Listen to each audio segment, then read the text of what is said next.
To gaskiya na samu labari daga majiya cewar waɗansu musamman ɓangaren shi Atiku Abubakar suna taro. Wannan ba laifi ba ne. Rabiu Kwankwaso, the former governor of Kano State and the former presidential candidate of the NNPP in the 2023 presidential election, has hit out at PDP for peddling lies against him that he made a power-sharing agreement with Atiku Abubakar and Peter Obi. Kwankwaso is angered at the baseless lies they are spreading around the north. The worst part is that they are using about 45 clerics to spread the lies in the north. Kwankwaso said that he never made any power-sharing agreement with anyone. The lies they are peddling is that the agreement Kwankwaso made with Atiku Abubakar and Peter Obi is that Atiku will serve 1 term, Kwankwaso will serve 1 term, while Peter Obi will serve 2 terms. Kwankwaso concluded by saying that it was because of the lies and humiliation he and his followers suffered in PDP that made him to leave PDP. He also said Peter Obi and Wike experienced the same thing from PDP. That was why they left. It's very obvious that Atiku Abubakar or whoever is pulling the strings behind the scenes have unleashed PDP boys. They don't seem to have learned anything from 2023 presidential election.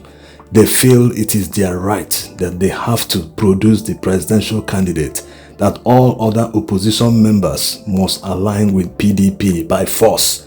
They are using all sorts of tactics, including blackmail, lying against people just to whip up sentiments, to force everyone to back them, to back Atiku Abubakar to become the presidential candidate in 2027. And a lot of people are playing into their narrative without knowing it. But we'll come back to that in a moment. We predicted this when the issue of merger first came out. PDP members have this arrogance, they have this attitude that since they are the second largest party in Nigeria, the main opposition party so to speak, they have more governors, more House of Rep members, more senators and other officials. They feel that other opposition members must join PDP and contest under PDP. That's what they feel. They don't believe in abandoning all parties to form a mega party to combat APC in 2027. They don't believe in that. And looking at how APC has hijacked PDP, they have their own internal problems. So what they want to do is when they pack everyone under PDP, it will be easy for Tinubu to win. Yes, it will be very easy because actually right now they are having leadership crisis.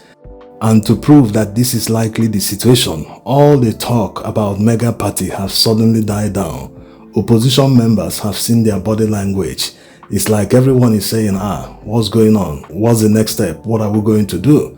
How can they expect other opposition members to join PDP and contest under PDP? That's like PDP absorbing, swallowing other parties just to conduct their normal presidential primaries, where they use millions of dollars to buy delegates, and at the end of the day, they will throw up one person that will not even be able to win an election. The person will not be very popular. You see, the problem we have is not just INEC and judiciary and other people that contribute to rigging elections in Nigeria.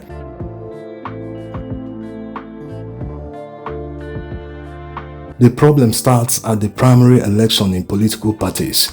If primary elections are rigorous like the main elections, that means that political parties will be producing competent, smart candidates who will focus on the issues, how they will solve all the problems. But that's not the case. It's for the highest bidder. They rather vote for someone with more money than he can even remember. Whether the person has a criminal background or not, whether he has gone to jail before, they don't care. They only care how much is he going to pay them for the moment. And when that person pays that money, you already know what it means. If he succeeds in winning the election, he wouldn't care about anyone, even you in the streets. After all, he has paid for it. This kind of system is what many Nigerians are fighting against. Many fought against it in 2023 presidential election. It's called transactional politics. When someone buys something, you bought a product and you want to resell that product, definitely you will want to make some profit. So if someone buys a presidential ticket from a political party and he ends up winning the election, definitely the person must make profit on the transaction. Yes, If he bought it for $50 million, for instance, definitely his return on investment must total more than $50 million. Not to talk of other millions and billions he will acquire to use to whip people in line. Even with political power, you don't just receive loyalty from people on a platter. No, you must grease some palms. You must motivate them. You don't just say, because I'm the president, I have all the powers. If I just tell people to stand here to support me, they will do it. No. There are incentives. That's why they steal billions of naira in office. They use that money to sponsor candidates. They use it to basically buy loyalty. Many people don't know that presidential candidates must sponsor or contribute financially to senatorial candidates. Candidates that are contesting elections in the party. We have 109 senators, assuming the party is presenting candidates in the 109 districts. That means the person must contribute money. If he gives maybe 10 million naira to each candidate, that's already above 1 billion naira. This is just an estimate. In today's naira, it will be definitely much more than that. And many people might be wondering where they get all this money from. They get it from security votes and non-existent budgets. Yes. Even in the national budget today, you will see billions of naira without any particular project attached to them. At the end of the day, you won't see where that money was spent. It has gone to the pockets of politicians. Now, this brings us to the latest outburst by Rufai against Tinubu. It concerns the investment of 140-something billion naira by the Ministry of Finance Investment to finance Lagos Green Line Railway project. He raised the issue asking why the Ministry of Finance is investing such huge amount compared to the entire budget of the Ministry of Finance. He raised a lot of issues, but immediately he made that tweet, a lot of people plunged at him. They started attacking him. Some started comparing, when Buhari approved railway project to Maradi, Niger Republic, where was his voice? All that, blah, blah, blah. Now, we'll not go into details about the budget. The focus is on the people who are joining their narrative without knowing what they are doing. Yes, because of interest. Politics is about interest. There's a lot of people who are followers of separatist groups in Nigeria. They want Nigeria divided. They don't feel anything good can come out from Nigeria. They don't realize that it is the same citizens that will still be in charge in the divided country. They always make excuses, but today is not the time to discuss that.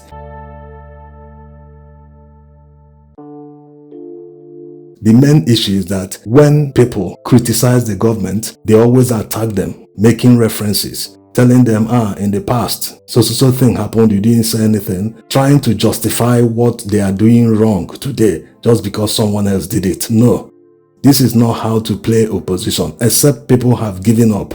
You can't, because of the fact that you hate someone, you don't like his guts. Let's take Rufai for instance. Yes, he doesn't have a good reputation because of his antecedents in office when he was governor of Kaduna State, but that doesn't mean people will continue attacking the messenger without listening to the message. Yes, he raised an issue that needs to be discussed, needs to be analyzed, but people are throwing the baby away with the bathwater simply because they don't like the messenger. This is very dangerous. This is not how to play politics. Politics really is about interest. And if people's interest, majority of the people, by the way, because of what Nigerians have gone through the past several months under the current administration, the major obstacle to growth in Nigeria today is the current administration. Yes, many people agree to this, and they seem to be supporting the same administration that is an obstacle without knowing it. How can you be making excuses for the current administration just because another administration that belongs to the same party, because Buhari did something, you now try to rationalize, hey, this person should do it also. Even a new administration that will come up in the future can do the same thing. It is justifiable. No. People need to draw a line. It's like Nigeria is supposed to be moving forward, but someone is taking Nigeria backwards. And someone has the guts, the audacity to say, you are not moving us in the right direction. Instead of people to look at what he's saying, just because they don't like the person, because they feel he doesn't have the moral right to say it, they leave the message and start attacking the messenger. There's no morality in politics. Many politicians are motivated by selfish interest. They align themselves where they feel they will gain something. That's how it works. Rufai campaigned rigorously for Tinubu in 2023. And look at where he is today. That's how opposition politicians can take advantage. They can poach him. Of course, he's already discussing with other opposition members. That's exactly the same template APC used during their formation years. They approached all people who were disgruntled, who were treated unfairly by the ruling party PDP at the time. That's how you build a formidable opposition and coalition that will battle APC in 2027. There's no sentiments in politics. People feel politics is like a relationship. Because this person did this, you won't work with him in the future. No, there's nothing like that. You already know his kind of person. What you need to do is, when you people work together and you get there, you know where to place him. You know everyone's character. You know the kind of position the person can handle. That is how it is done. People need to learn from what has happened in Nigeria. Just past decade alone, all that they did. People need to read all this, assuming they are not aware, assuming they were not in politics then.